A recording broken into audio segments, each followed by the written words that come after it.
Hallelujah. Praise the Lord. Praise the Lord. కాబట్టి ప్రియులారా, దేవుడు మనకు తోడున్నప్పుడు మనకు జరిగే కార్యాలేంటో మనం ఈరోజు వివరించుకుందాం. దేవునికి స్తోత్రం. Hallelujah. Praise the Lord. Praise the Lord. మరి దేవుణ్ణి సమాధానకర్త అని పిలుస్తాం. ఏమని పిలుస్తామండి? సమాధానకర్త అని పిలుస్తాం. మన ఇంట్లో సమాధానం లేకపోయినా, బయట సమాధానం లేకపోయినా, ఎక్కడ సమాధానం లేకపోయినా, నువ్వు ఎక్కడ పనిచేస్తున్నావో అక్కడ సమాధానం లేకపోయినా ఎట్లా వస్తుంది సమాధానం? ఎట్లా వస్తుంది?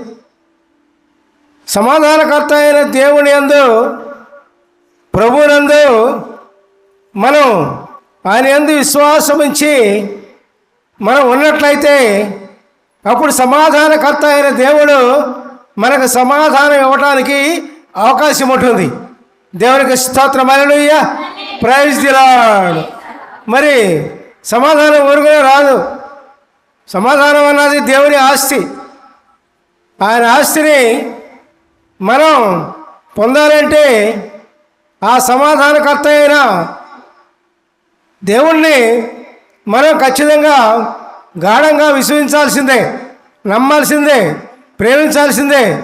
దేవునికి స్తోత్రం. హల్లెలూయా.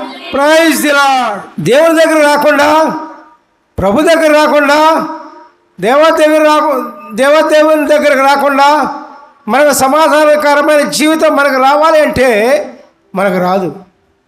దానిలో అనుమానమే లేదు. మనం వచ్చిన తర్వాత ఏం చేయాలి? దేవుని దగ్గరికి వచ్చిన తర్వాత మనం ఏం చేయాలి? ఆయన చెప్పినట్లు చేయాల్సిందే. ఇంకా రెండో మార్గమే లేదు. ఆయన చెప్పంది ఏది చేయకూడదు. ఆయన చెప్పినట్లుగా వాక్యం ప్రకారంగా మనం జీవించాలి. వాక్యం ప్రకారంగా మనం ఉండాలి.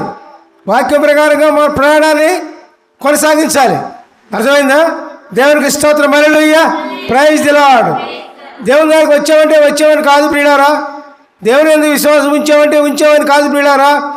ఆయన యందు విశ్వాసం ఉంచినప్పుడు ఆయన చెప్పింది చేయాలి. ఆయన చెప్పింది చేసినప్పుడు మాత్రమే మనకు మన జీవితాల్లో ఆయన సమాధానాన్ని మనకు దయచేస్తానికి అవకాశం ఉంటుంది.